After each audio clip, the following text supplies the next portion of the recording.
Hello everyone, this is Anuraizi, and the new trailer for Zootopia 2 is hiding a massive curious detail, starting with the charges being brought against Gary, the snake who will become a central character in the sequel, and ending with significant details in the context of the history of the entire animal city, which will supplement my old breakdown of the very first teaser. The trailer's opening introduces us to Dr. Fazby, a quokka psychotherapist who provides assistance to police partners with complicated relationships, ranging from the fear of mice by elephants, characteristic of cartoons, all the way to a conflict between a deer and female dodas, due to the fact that the latter reflexively perceives the former's smile as a danger. In the background, one can make out several posters that motivate helping one's smaller brethren and keeping one's own fear under control. Why does the bear have a black eye? Was it the wolf that beat him up and is now smirking? And should uncomfortable feelings arise during the session, there is a safe word, coconut, so as not to subject the animals to excess stress. On the board, meanwhile, are recorded standard theses for psychology about how valuable it is to listen, to remain honest, not to have high expectations in order to avoid disappointment, and not to be afraid of experiments and the demonstration of emotions.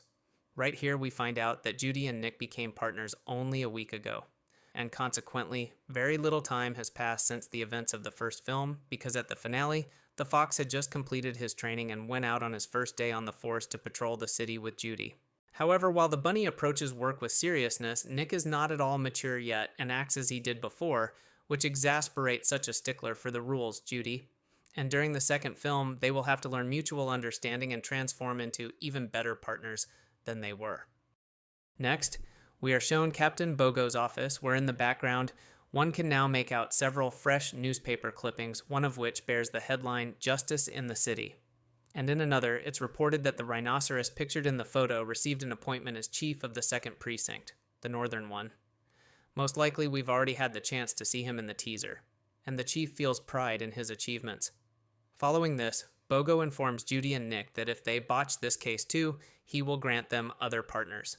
Apparently, over the 1 week that has passed, this pair has messed up in many places, sometimes through the fault of one, sometimes through the fault of the other. It is precisely for this reason that they were sent to Dr. Fazby. Even on Judy's locker, you can see that she captioned their joint photo with the word losers, implying that at the moment, things aren't clicking very well for them. The fox and the bunny are tasked with catching, in fact, Gary, who, if we are to believe the document shown to us, is guilty of theft, racketeering, vandalism, fleeing from the police, forgery of documents, and criminal conspiracy. With this, we see a mass of dates from December to November, as if he had been committing all these crimes over the course of a year, which seems astonishing. In what way did a snake in Zootopia manage to remain undetected for so long, given the condition that reptiles hadn't been seen in the city for a very long time? In Zootopia, snakes hadn't been seen for an eternity. It's as if a pile of crimes was pinned on him simply because he wasn't supposed to be here. But despite the threat of termination, we already see in the teaser that in the end, the main heroes will decide to provide assistance to the snake and, together with him, will be fleeing from the police. In another shot, we observe as Gary unexpectedly materialized at an extremely important event where the entire city elite had gathered and scared them all to death. Perhaps it was precisely this event that alarmed the police under the pressure of the anxieties of such distinguished individuals. After all, even the new mayor of the city is present here, Vin Dancer, whose last name means Wind Dancer, who replaced Bellwether and Lionheart after the scandal that occurred. According to the creator's assurances, in the past, he was a popular actor, and it was precisely on account of his fame that he managed to secure a large portion of the voters' votes, thus making a reference to the career of Arnold Schwarzenegger. Standing near him are Zebraxton and Zabrowski. Their names can be seen near Judy's locker. They are also police officers. This can be guessed from the badge on the chest of one of them. And, by all appearances, the leadership assigned them to protect the mayor himself. And they are dressed in civilian clothes so as not to attract excessive attention to themselves. Although, outfits like these are completely unsuitable for such an elegant ball. In another shot, one can already get a look at the building in which this event is taking place, and this is obviously Tundra Town, where, by the way, Mr. Big also resides. We can also spot him in yet another scene, where his daughter Frou Frou, apparently, is demanding that Judy and Nick kiss her ring with its enormous stone, and her grandfather is all but insisting on it. It's possible the visit to Mr. Big and the event in Tundra Town are somehow intertwined. After all, it's not just for nothing that the bunny and the fox got so dressed up in exactly the same style as all the guests present here. But from another point of view, it would be unusual to find the mayor of the city at an event hosted by a local mafioso. This is already starting to reek of corruption in such a situation. Either this is their family celebration or a celebration of the new mayor's inauguration. But why then is it taking place in Tundra Town? It's unclear. However, even Clawhauser was assigned to direct traffic and guide guests to the event. The event must be extremely important. In yet another scene, Mayor Vin Dancer presents the city's residents with a new statue in the form of a lynx with a top hat. From one of the interviews, it has already been revealed that this is one of the founders of Zootopia, and the lynx we observed in the teaser is, as it happens, his descendant, currently acting as a representative of an extremely influential family in the city. His progenitor authored a now considered ancient historical book detailing the internal structure of the climate wall, which is what makes it possible to divide the city into several climate zones, heating Sahara Square and maintaining the low temperature in Tundra Town. And what's curious is that at one point in the trailer, a certain book can be glimpsed in Gary's mouth.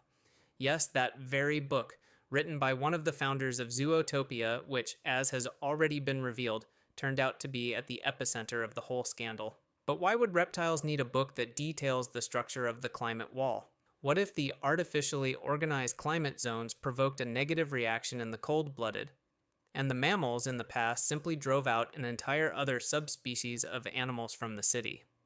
What if it's no accident that reptiles are absent from Zootopia? This book perhaps exposes all the city's founders, and it is precisely for this reason that it's so critically important for the police and the city's mayor to find and apprehend Gary. After all, the charges brought against him in the file obviously look fake, and the main heroes, having learned the truth from the little snake, decided that the truth must be brought to light for the whole city. And they literally went up against not only the government and the law, but the entire elite upper crust of Zootopia. And yet, it seemed he stood for justice. But he acts otherwise. From one of the film's presentations, more information became available about this lizard from the teaser as well. Just so you understand, his name is Jesus, in honor of the basilisk lizard, also known as the Jesus Christ lizard.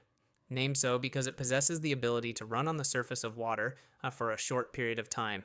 And just so you understand, he is a frequent visitor to the Marsh Market, the swampy part of the city. Yes, this is despite the fact that reptiles haven't been seen in Zootopia for a long time. But evidently, Jesus doesn't count. It is precisely to him that Beaver Nibus will recommend Judy and Nick turn when they start asking him about Gary. In the new shots from the Marsh Market, one can distinguish the Seashell Hut establishment, Coffee Tusk, and also a sign Cabbage Kings, Old Fare in the Swamps. And these little hippos are, apparently, local bikers.